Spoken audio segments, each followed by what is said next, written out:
What is up, everybody, and welcome back once again to the Don't Shoot Disc Golf podcast. This is episode 31. I am your host, Harry Messenger, bringing you tonight a very special Bonfire Night edition of the Don't Shoot podcast. I want to say a massive thank you to our sponsors. We've got, of course, the amazing London Disc Golf community sponsoring our YouTube stream. I want to say a massive shout out to them, as always, and another massive shout out to Launch Disc Golf for sponsoring this episode of the podcast. And tonight, I am joined by the one and only Mr. British Disc Golf Champion himself, Mr. James Luton. James, are you there? Can you hear me? Hey, Harry, I can hear you. Thanks for having me. Yeah, welcome. Yeah, I'm super excited to be here. Yeah, well, welcome to the show. First appearance on the show. Mm-hmm. People are slightly concerned that I might have a small issue with my room. I'm not on fire, guys. It's okay. It's Bonfire Night magic. I'm really jealous. I wish I could have a cool fire thing going on. I'm quite, Yeah, well, we've made some hardware upgrades from last week's show. We had a few technical difficulties, so hopefully everyone can hear us and see us okay, and hopefully we're live to the nation. Yeah, welcome to the podcast. It says episode 30 in the top corner. Ignore that. It's 31. But yeah, how's your week been, James? It's been busy, really busy, catching up on things that I definitely neglected to do during the holidays. But we're trying to get everything out to people, trying to sort out TD reports so we can make sure we get those ratings in as well. So yeah, busy but fun.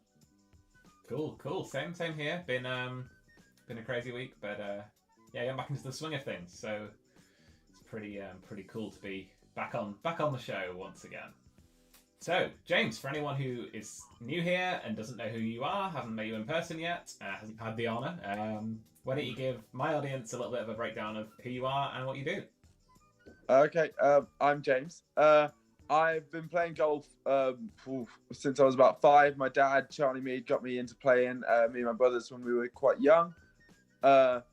In my spare time, I'm a teacher and, some would say unbearable person. But I play at Bedworth. Me and Niall co-chair the club at Bedworth. So if you've not met me, come down to Bedworth and have a round with us after December the 2nd, I think it is. Come back and play a little bit of golf. Yeah, absolutely. And I want to pass on my personal congratulations to you and Niall for running the excellent British Championships last weekend.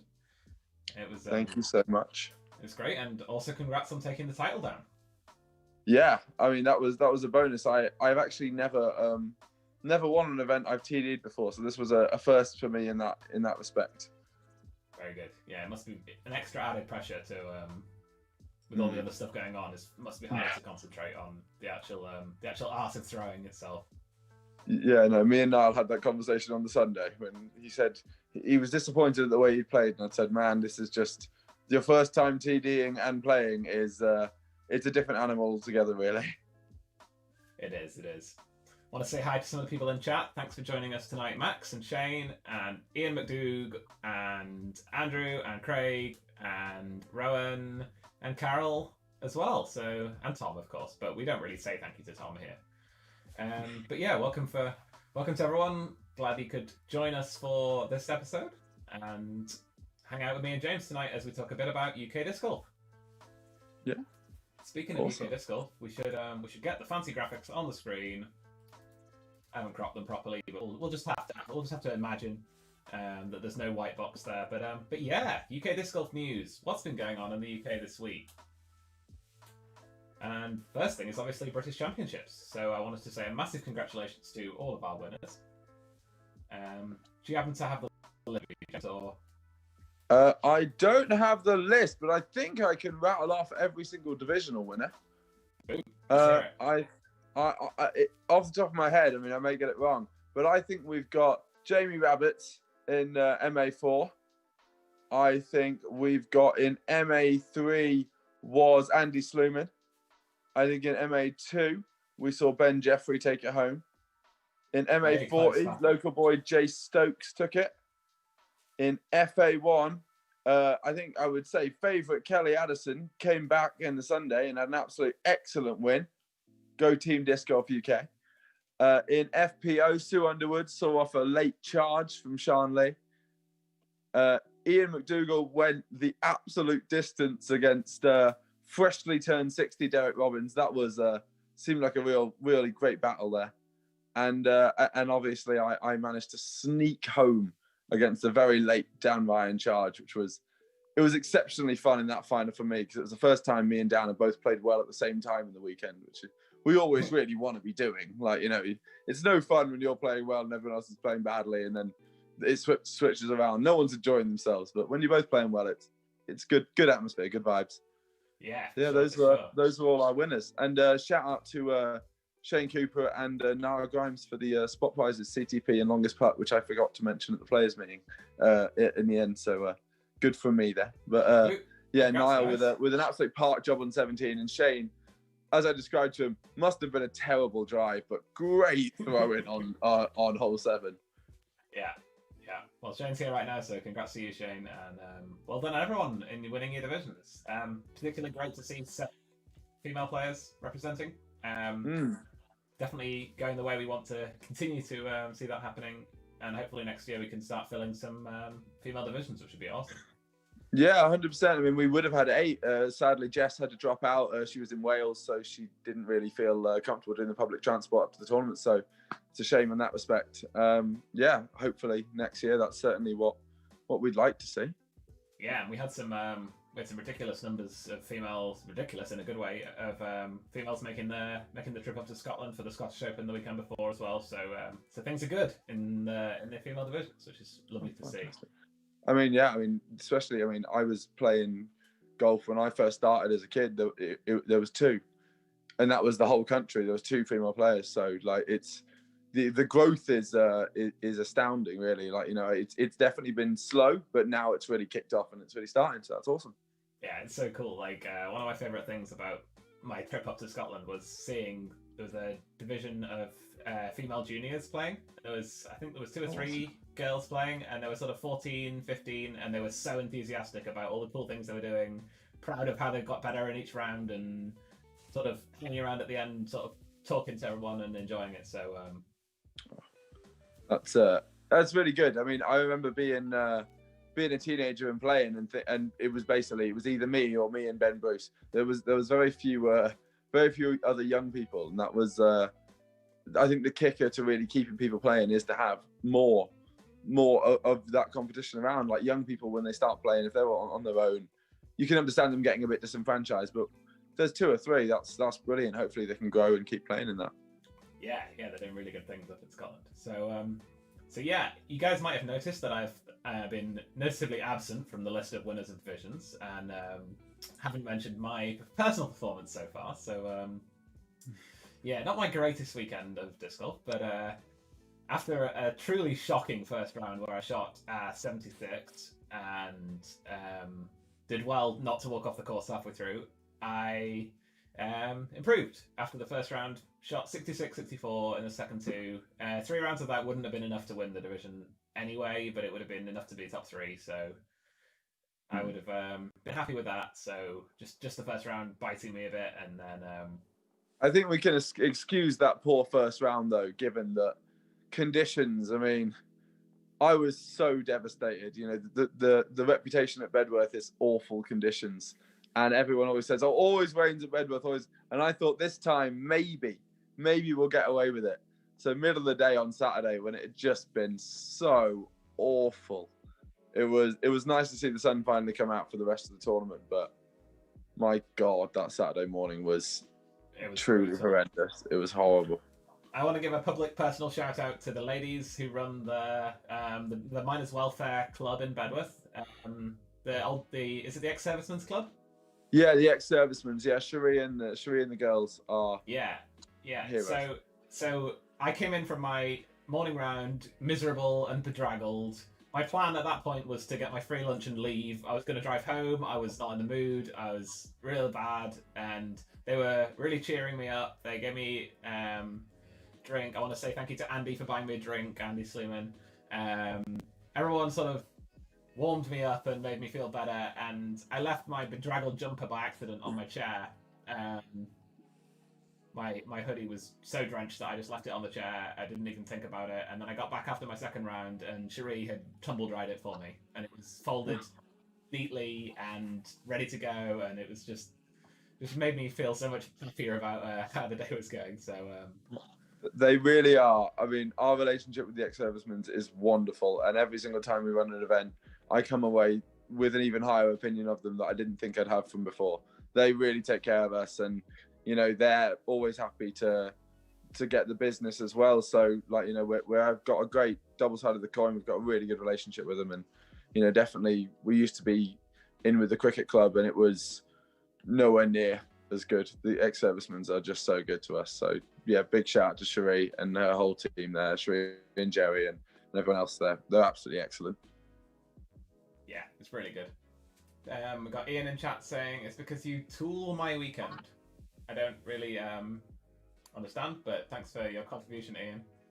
I think he's referring to the fact that he couldn't run highs or weans, so I've taken his weekend. Apparently. You took his weekend, and that's why it rained. Yeah. I understand. Yeah. It's because I'm still angry at him about last year's highs or wean when the weather was awful. It was pretty bad. Yeah, that one was bad too. It's just that weekend. We need to stop running tournaments on Halloween weekend, clearly. And we got Andrew saying his best round was round 1 in those conditions. So yeah, at least you can do the hard stuff. Now you just gotta get the easy stuff dialed in as well, Andy, and you'll be competing way above where you are right now. So yeah, best round on Saturday morning. That is impressive.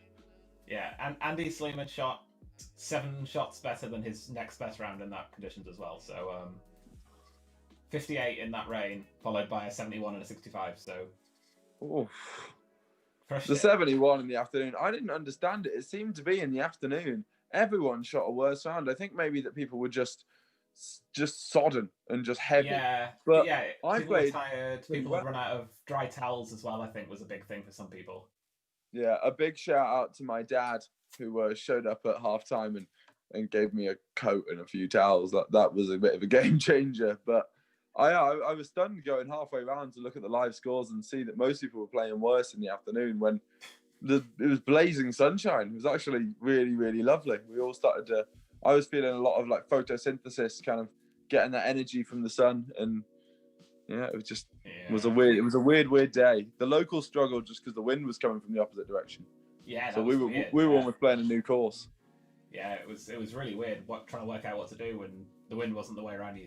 Have practiced it and stuff, but it's part of playing tournaments, I guess. So it's a good skill to develop, and I think it'll be something that lots of us are better at for next time. Now we've done it once. We hope so. I mean, hoping that we can run the Midlands Open Part 2. I don't know if I'm going to call it the Two Towers or Empire Strikes Back just yet, but it's going to be a lot more wood chip. This time is what we've promised ourselves. I think that should probably just be the title, right? The Midlands Open 2, a lot more wood chip. A lot more wood chip. Yeah. We took about 4.5-5 tons to the course, and it wasn't even close to being enough. So I think next time we'll certainly be making a few trips to the old wood chip place. Yeah, sounds good. Midlands Open should be a good event. Hopefully we can run it in, was it February? Usually in March, around about March half term, if I can get away with it, just so that I've got a bit of time off school to do some work. That'd be good. I look forward to that one. It was a good event this year. So if anyone's looking for a tournament to play early next year, I would suggest checking out the Midlands Open. It's a good one. So, James, what else is going on in the UK disc golf news this week?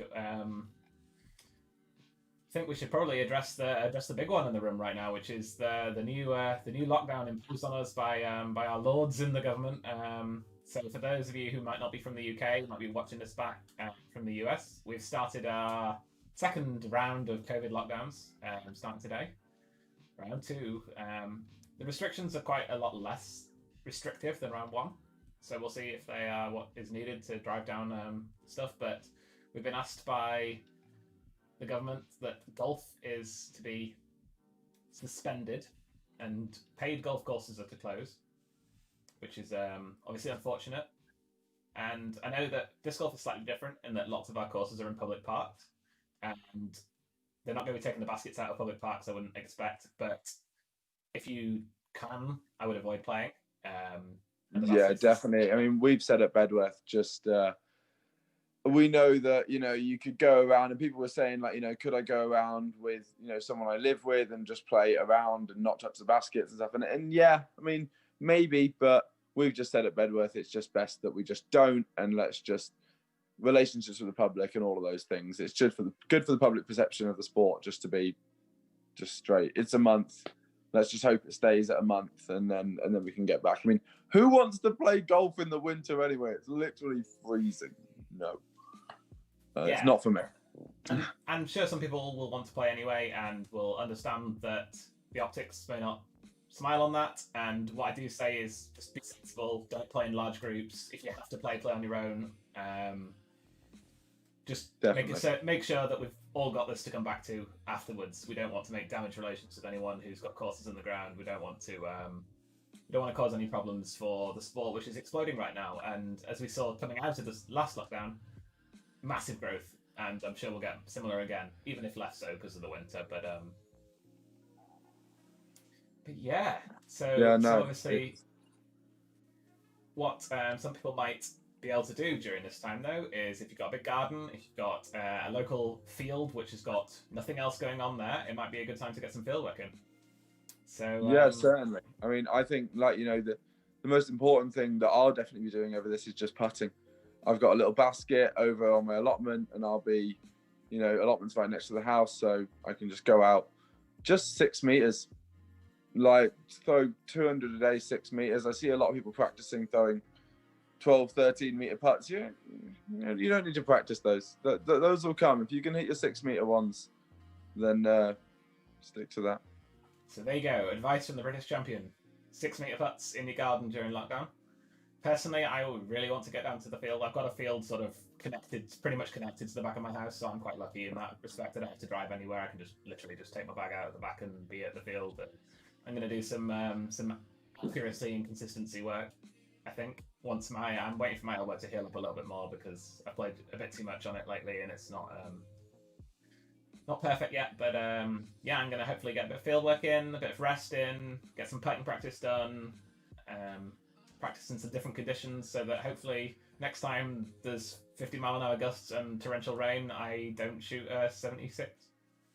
Yeah, no, that's it's definitely something we're all guilty of. That one is, you know, practice round planned. You look out the window, it's a bit windy, it's a bit rainy, you just go, I'll pack it in. But then on the day when you need to play in the tournament, you realise, oh, I've actually never practiced in these conditions, because why would you want to? So, yeah, it makes sense. I'm definitely guilty of that as well. Winter rounds, I will always, I'll always call it a day around about 9 a.m. I'll text the boys and say I'm not going if it's raining. But we definitely all should be trying to get out for at least one unpleasant round a season, at least, let's say.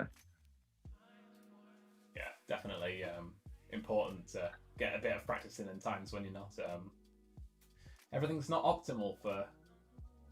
It's all very well and good being able to throw a 100-meter drive in an open field in no wind, but it's an entirely different question when it's blowing a gale on you. So it's worth practicing in the rain if you've never done that before. Yeah, definitely. And I've also get yourself a friction glove. I actually forgot to use mine at the weekend, which was a bit stupid on the Saturday, because I let so many drives slip out my hands.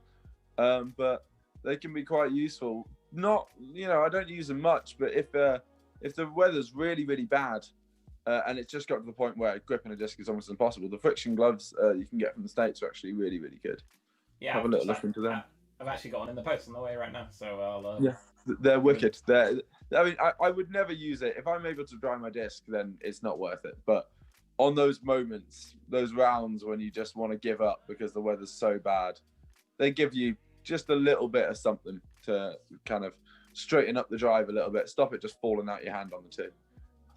Yeah, so looking forward to trying that out. We got Dell in chat saying that he received his 50 Glow landers today in the post so that they could start their Glow rounds in November. Great timing. Yeah. Yeah, good for them. Good for them. If we're in the dark, no one can see us, man. Yeah, I don't think any of that's going to happen right now, which is a bit of a shame. Yeah. But the glow landers are really cool. And speaking of glow landers, we've got a giveaway to do today. So if you stay tuned, a bit later in the show, we'll be giving away some glow landers courtesy of Disc Golf UK. Fantastic. I love the lander. It's a great thrower. Yeah, me too. I think it's, personally, in my opinion, the best disc that Disc Golf UK have made so far. So. Oh, see, I'm a big fan of the Duke, but I'm sure we'll get round to that one. Yeah, I'm not much of a forehand person. I like that Duke for forehands, but I don't really throw enough that I would ever really need a disc that would be specifically for that. But yeah, we've got Riank in chat. I always say his name wrong, but Riank in chat, who I sent over a lander to, and he was a big fan. So got some landers going overseas these days, and people checking them out in, I believe it is, I'm going to be in trouble for not remembering, but I can't remember if it's Denmark or Sweden. Good to see. Good to see a bit of love for the lander. I think we need to look out for the Noah Smithson lander that I'm sure is going to come out eventually. Yeah, that'd be a cool one. Yeah, I've told him I've got to purchase one of them just for the bag, just for the laugh that when we're playing together, I can pull out his signature disc and throw it really well in front of him. Yeah, and for anybody who hasn't got theirs yet, we've of course got the Don't Shoot landers. Ooh, that's not quite so funny in this fire, is it? But yeah, we've got the Don't Shoot Signature Series landers. That is going very weird in this camera effect. But Stonehenge on the front. Art by John Dawn, who is one of the best disc golf artists in the world. Screen printed onto the lander, and these are available on Disc Golf UK, and they are. They are, I think they're £12, and money of it goes to support the show. And we've just got Dan Hunter in chat dropping the fact that the Don't Shoot landers are now available on Infinite Discs in the States. So if you've got a friend over there, get your friend in the States to grab a Don't Shoot lander. Support the show. And I love that light blue colour as well. They've been making a lot of discs recently in that light blue, and it's just perfect. I've actually got one right next to me in a rock in that colour, and it is just a perfect colour for a disc. Yeah, we like to call this colour mint, based on our association with Gas Plus, whose signature colour is mint. So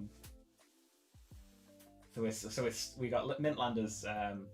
Little shout out to Gas Plus there, but yeah, really cool, really good. Grab a lander, and it will help pay for me to be able to do cool things like have a fire behind me, which you don't even want to know how many pounds I spent on my graphics update to do this. Totally worth not just for this, but I think it was worth it.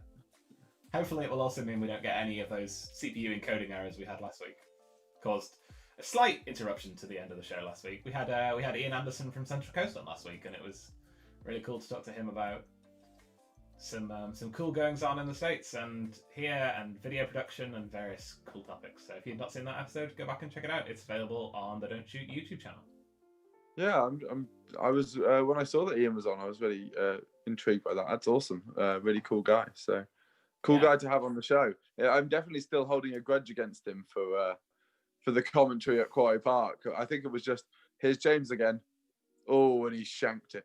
I'm still bitter about that a little bit. But then it was a really bad shank, so fair enough.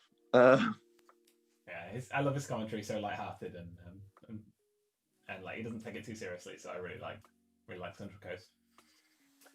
So yeah, other UK disc golf news this week. Of course, we've had the announcement that Team Ace is now a thing.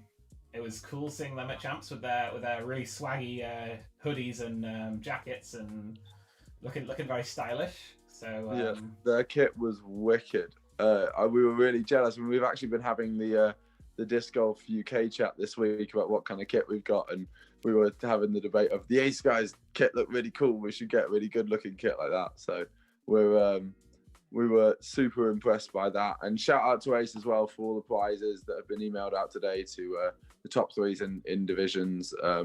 Thanks to you guys for that. So yeah, not only a great team of very accomplished players and a cool kit, but also thanks for giving us a handout at Champs. Awesome. So for those interested, Team Ace is in MPO, Mr. Josh Birmingham, long-time UK favourite, and of course FPO, highest rated FPO player in the UK right now, Rachel Turton out of St Andrews in Scotland. She is amazing at disc golf. You guys, wait till she gets some tournaments down here, and you'll be blown away by how good she can be. Yeah, we're super excited to see her play. We've heard really good things, so hopefully she can come down, and or we'll see her if we go up for the Scottish Open. Yeah, definitely. Yeah, definitely get your picks in for Rachel at the Scottish Open next year. And then of course we've got Jamie Matthews, friend of the show, MPO player now, made the step up this year, all the way from MA3 to MPO in 1 year. So one to watch there. Absolute cannon of an arm I've seen him throw so far. It's just ridiculous. So I was super happy Jamie got a place at Champs because I'd seen that he accrued points in every single division, but just not enough to get into the top 10 of each one. Yeah, so when I got to offer him a place, I was very happy.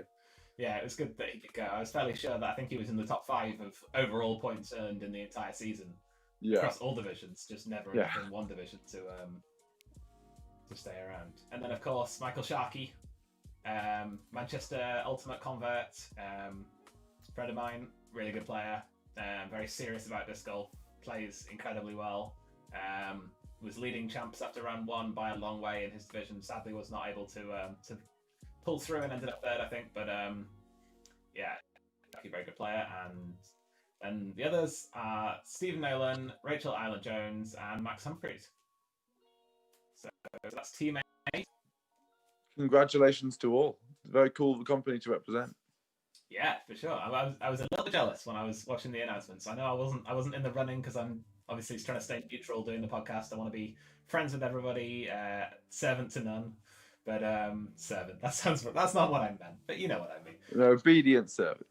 Yeah, I want to be friends with everyone and make content with everyone. Speaking of content with everyone, and speaking of content with James, at some point there'll be a video going up on the Disc Golf UK channel of review of a new brand of discs that James had never thrown. I don't want to spoil it for anyone, but something quite spicy happens right at the start. So check out that video. It's a great video. We had a lot of fun. We did have a lot of fun. It was also incredibly rainy. Funnily enough, we played at Bedworth, so no big surprise there. But we got we should have that video coming out at some point in the next few weeks when I get a chance to do the editing thing that I have to do. My least favorite part. Super excited for that. Those discs are so nice. Yeah, I hopefully you get a chance to practice with the ones you kept and see them around at some point. Well, I mean, the annoying thing about one of them was the ones I kept was I said, oh, I've got this really great disc, the lift, and I said like, oh, do you want to have a go with it, Josh Birmingham? And he threw it right to the top of the biggest tree. Immediately, I was so devastated. Never came back to me. I was, I thought I'd get it back, but no. I'm still praying that it comes down when all the leaves fall. Yeah, there's a chance. There's a chance. Yeah, it could happen. I have to take my dogs up to Bedworth for a walk and just inspect the tree every so often. Yeah, hopefully that helps out. People in chat overgot talking. Ian says Michael Sharkey shot the hot round of 998 rated 54 for Michael Sharkey, so congrats to him for that. People are saying very impressive. And Andrew says hashtag team don't shoot. Right now that's just me. You need actual money to have a disc golf team, and Don't Shoot doesn't really do actual money. I think there's a link in the Facebook description if you want to give me your actual money, but I can't promise I'll start Team 8 with it. That was not deliberate, it was also generated and I noticed it later, but yeah, check out that link if you want to give me PayPal. And who knows if I'll one day be Team 8, but tips always appreciated. Yeah, exactly. Yeah. Don't feel like you have to though, guys. I prefer you buy one of the launch landers than just give me money. Dell's saying he's got some occasional freezing of video and sound, not as bad as last week. Yeah, I think that's to do with me changing tabs right now. I will get that worked out for next week. Basically, I've reinstalled all my systems since last week, so all my settings are fresh. So I've got to dial everything back in again and get it back to how it is now. But hopefully, overall, we'll be more stable than we were last week. Oh. So I think that's the Don't Shoot Disc Golf news wrapped up. I don't think I've missed anybody. I've talked enough about all of the things we need to talk about. So let's move on to the next segment, which is I always like to say my wife's favourite segment of the show. It's called Desert Island Discs. Desert Island Discs is a little segment we like to do here on the show where we take our guest and we ask them what 3 discs they would bring to play a course on a desert island. It's their favourite putter, their favourite mid-range, and their favourite driver. you guys who watch the show every week will know everyone always cheats. James has already told me in advance that he is planning on cheating during this segment. So yeah, let's move over to the Desert Island Discs graphics and see what James has brought along. All right. My Desert Island Disc. I've had to make some really difficult decisions here. Like you said 3. I was really narrowed. I kept on trying to pick one putter, and to be honest, if I was to only have one putter, I didn't actually have it with me, but I'd probably take my trusty AVR that I putted with from I think the age of 8 to around about 2 years ago. I call him Big Orange. He's just an AVR, but he's now so beaten in. He just flies unbelievably straight for a long time. Because I don't have him with me, I've actually picked a throwing putter. I've picked my Champ Rhino. I feel like a desert island might be a little bit windy. If I'm going to putt, I want to putt with something nice and stable. It really just holds its line. It's just so reliable. Calvin Heimberg, it was one of the first time I saw him throw them. I'd always thrown DX Rhinos, and I saw him throw Champ ones. I was like, didn't know you could get a Rhino in Champ. So I bought one. And it's not steered me wrong since. It's an absolute gem of a disc. So shout outs to Calvin Heimberg and for giving me this Champ Rhino and this inspiration. It's an absolute dream. So definitely was good at Champs last weekend. Not on hole 4, but on other holes. I'll give you one interruption there on the Calvin Heimberg front. My personal player of the year for the Pro Tour this season, by the way. But great player, and a lot of people have said to me, "Oh, Calvin, I love watching him play, but he's got no personality. It's hard to see his personality come across." If you check out OTB Skins on YouTube, they're on GK Pro's channel. It's like a skins match they do every week after the Tour Series events. Check out episode 14, which is the previous one to the one that just released. You get a really good insight into what Calvin's actually like when he's sort of letting loose a little bit, and he's a really funny guy. And if you don't think he's got any kind of personality, go watch that video and then tell me the same again. So that's OTB Tour Series Skins 14. Go check that out. Sorry for the interruption, James. No, it's great. I love how chill he is. It really makes me happy to watch him. I mean, from what I've heard, I'm not entirely sure, but I think he was quite a decent baseball player, but gave it up to play disc golf, which is a bold move, but it's clearly worked out. Like you say, I think he's the best player in the world at the moment. It's this kind of age when Paul Macbeth's getting a little older, and these really young guys who are just super duper fit are coming in as well. It's going to be interesting to see the challenge in the next few years and see what happens. It really will. I think Calvin and Kevin Jones and Eagle will be really competing with Paul and Ricky next year. So can't wait to watch. Yeah, no, it's very, very exciting. So yeah, my next one, I've gone for 2 mid ranges. My first one is my backhand mid range, which I used just constantly last weekend. This was, like I said, that beautiful blue of a DX Rock. You just can't go wrong. It goes left, it goes right, it goes straight. It is the perfect disc that everyone, they keep trying to make new discs and new molds of rocks, and they made the perfect one, 20, 25 years ago. It's an absolute dream disc. I love throwing it. Gets you out of trouble so regularly. If anyone's ever watched Simon Luard play, watching him throw a rock is one of the joys of life, really. Like watching him just very smoothly rip a rock 110 meters as you do. So yeah, the DX Rock, it will always go with me wherever I go. I've usually got 2 or 3 in the bag. But my second mid-range is my Disc Golf UK Duke. Some may know. If I'm throwing a forehand, which I forced myself to do over lockdown, and I finally learned one. Shout out to Phil Wood for giving me a lot of advice on that. It took a while to learn. I had to force myself, and had such a terrible form, and I hurt my elbow so many times. But I've now got it pretty much down, and the Duke is the perfect thrower for that forehand. Look out for my 5-time signature Duke that's going to come out, which is going to be. I've got some design work on it at the moment, and I think it's going to look hilarious, which I'm really excited about. So, yeah, look out for that. It's a great forehand disc, really amazing, but also good for big hyzer bombs and just generally, it's a great disc. And my last one is a gem, a favourite. I've had it for about 12 years. It's my America Stamp Champion Firebird. Anyone who plays with me knows this disc exceptionally well. It behaves. It's one of those discs that someone can say to you on the tee, "What did you throw there?" And you could say a Firebird. And realistically, you haven't given them any help with the hole because it flies like a T-bird. It goes so straight, and it's a really reliable fade at the end, but it goes so straight and long before that gets a little bit of turn. It's just, you regularly, people say, "What did you throw there?" And I said, "A Firebird." And I'm like, "That wasn't a Firebird." So it's an absolute gem. I think it spent 2 years of its life in the Goolagong and was then fished out, and has never quite been the same. But it's perfect for what I want it to be. So those would be my Cheaty 4 Desert Island discs. Awesome. Yeah, some really good discs there. Maybe the Firebird, not one that I would recommend to any new players looking to pick up a disc, but the DX Rock, definitely a good one to grab, and the Disc Golf UK Duke, another really good one to try out as a new player, because it'll give you a different variety of lines. So anyone looking to check them out, check out Disc Golf UK, and they've got both of them in stock, I'm sure. So yeah, definitely. Like, if you're starting disc golf and the temptation is to buy these fast drivers that go the furthest, they absolutely don't.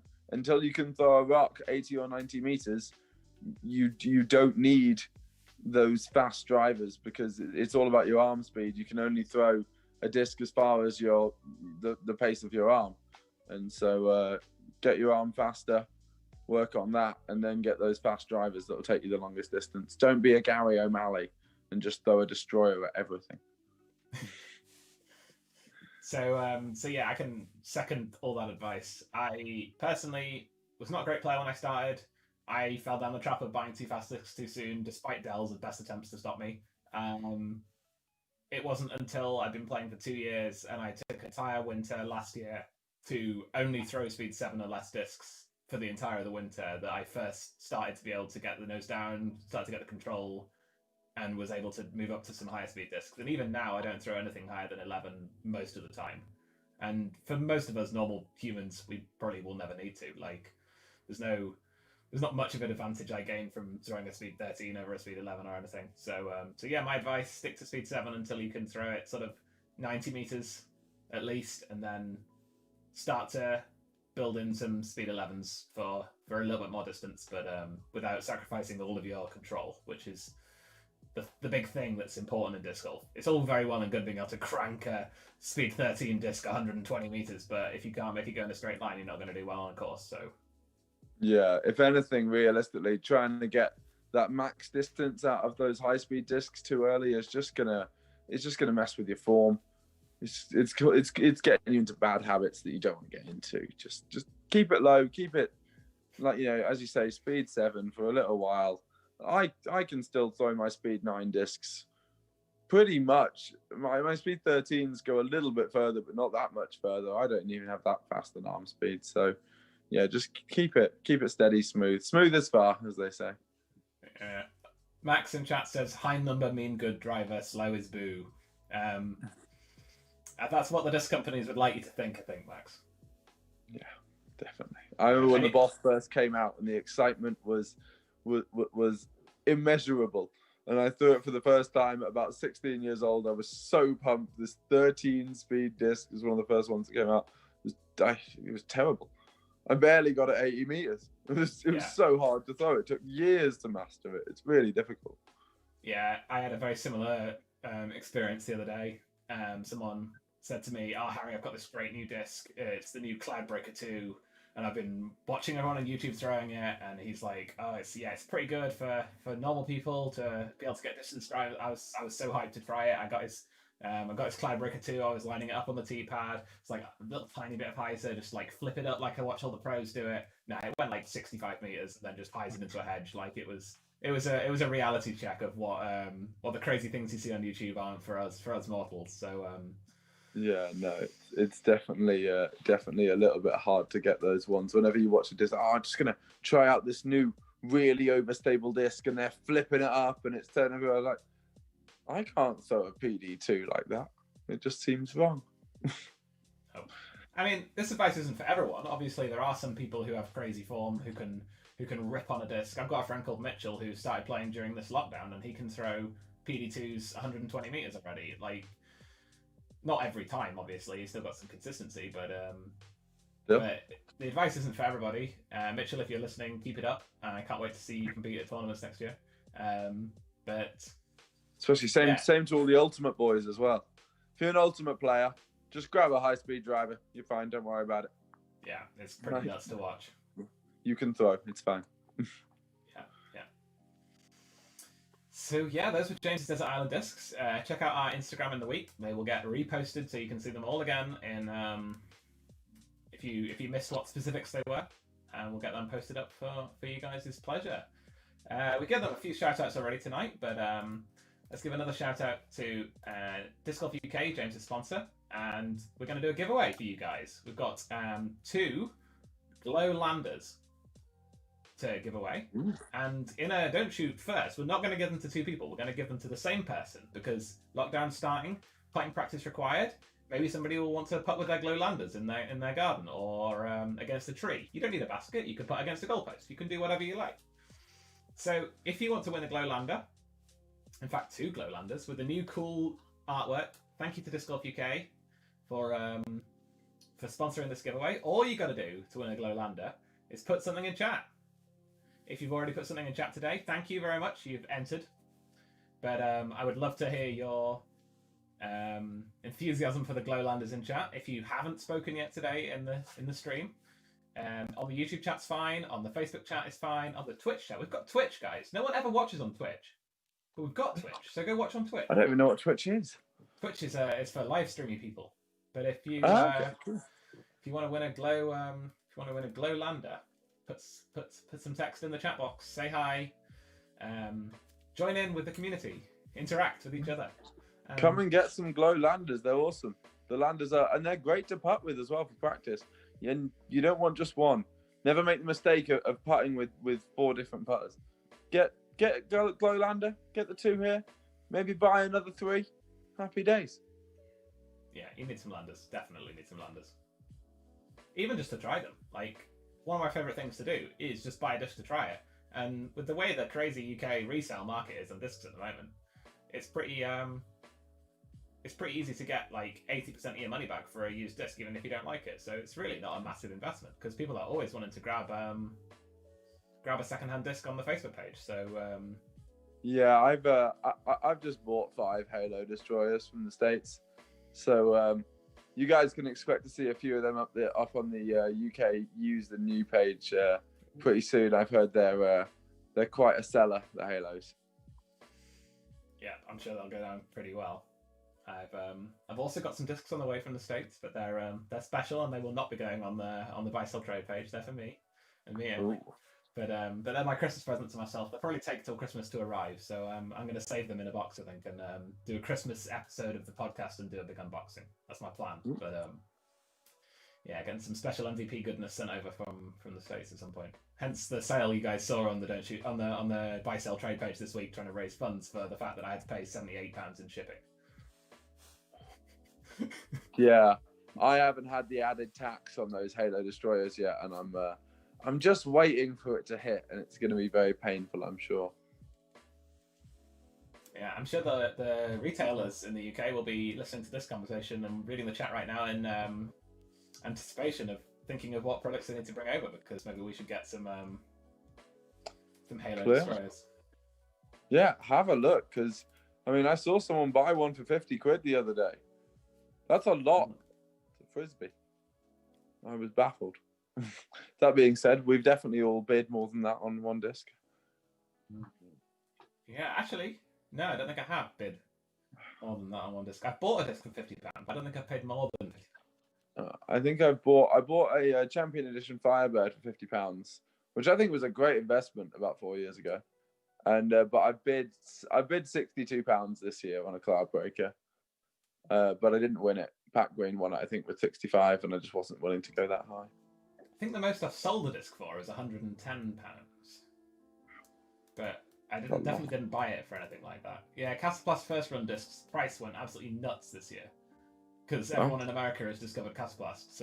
But no one in America actually has the first run discs because they weren't really a thing in America over then, back when they were released.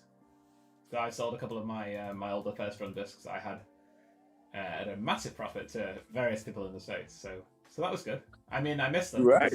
I absolutely loved them, but if people are paying £100 for a disc, then you can't really realistically hold on to them, in my opinion. It's Just get rid of it. And they fly the same as the other discs, right? They just are nice mint green color. Yeah. When they're literally the same, just a different color. So this is why I bought the CE Firebird, because they're one of a kind. You know, they don't really get made anymore. But also, I thought, well, worst case, I'll hold on to it for 3 years and sell it for $80 somewhere. It's should be fairly simple. Pretty crazy. So yeah, people in chat have commented. There's been lots of interaction, so that's good. We'll do the draw in 4 minutes. So you've got 4 more minutes to say something in chat. Ask your friends to come along if they want a chance at 2 Glowlanders. And Noah's saying in chat, this is a big deal because Noah never said anything in chat. Signature Landers incoming, so keep your eyes out. Oh, I can't wait! I really want one. I've told him I'll buy one, but he has to buy one of the signature Dukes of mine, and I don't think he'll do that. But I can't wait to take out the signature Lander. He says he's trying to work on the design for it. That's a thing. Me and Noah have both said, so I've got people designing mine, helping me out for it. But we both said neither of us are very creative, so we need ideas for Noah's signature Lander. What are we going to put on it? My idea was a footfall, but he didn't like that one. And that would be fairly funny. Yeah, so throw out some comments on what should Noah get on his Lander. Yeah, get that in chat, guys. We should have really made the competition the best answer to that question, but we've done the giveaway for today. But yeah, I highly recommend. My best advice when it comes to things like that is pay for your artist, because then you get something cool like this done. And I didn't have to pay an awful lot for it, but I certainly think the artwork he's done is incredible. So no, I was lucky to have Sean, who's very creative, to give an idea, and Niall, who, when I told him that I was going to have a signature disc, I was going to ask him to design it, and his immediate response was, "Can I please design it?" So he's done all our logos for British Champs and Midlands Open. So I mean, here's hoping that he didn't want to do it for evil reasons and he really wants it to be good. So I'm very excited for that to come out, and we're hoping on a real sort of tint on what the Duke is, which should be good fun. I've seen some really cool things that Niall's done, so I'm excited for He's that. Very talented man. Yeah, we've got some people in chat dropping in suggestions. We've got Josh saying a whale, like Noah and the whale. Continuing the biblical theme, an ark. Yes, the ark. I love the ark. It's the first thing I thought of when he said it to me. Yeah. Shane says something very slow moving. He's fairly slow moving on occasion. You can just have a stopwatch. Derek says a picture of his popular brother. That one does tickle me a little bit. He is very popular. We all really do like Louis. Louis Smithson is just top drawer. Yeah, good lad. And final suggestion: the River Avon. So there you go.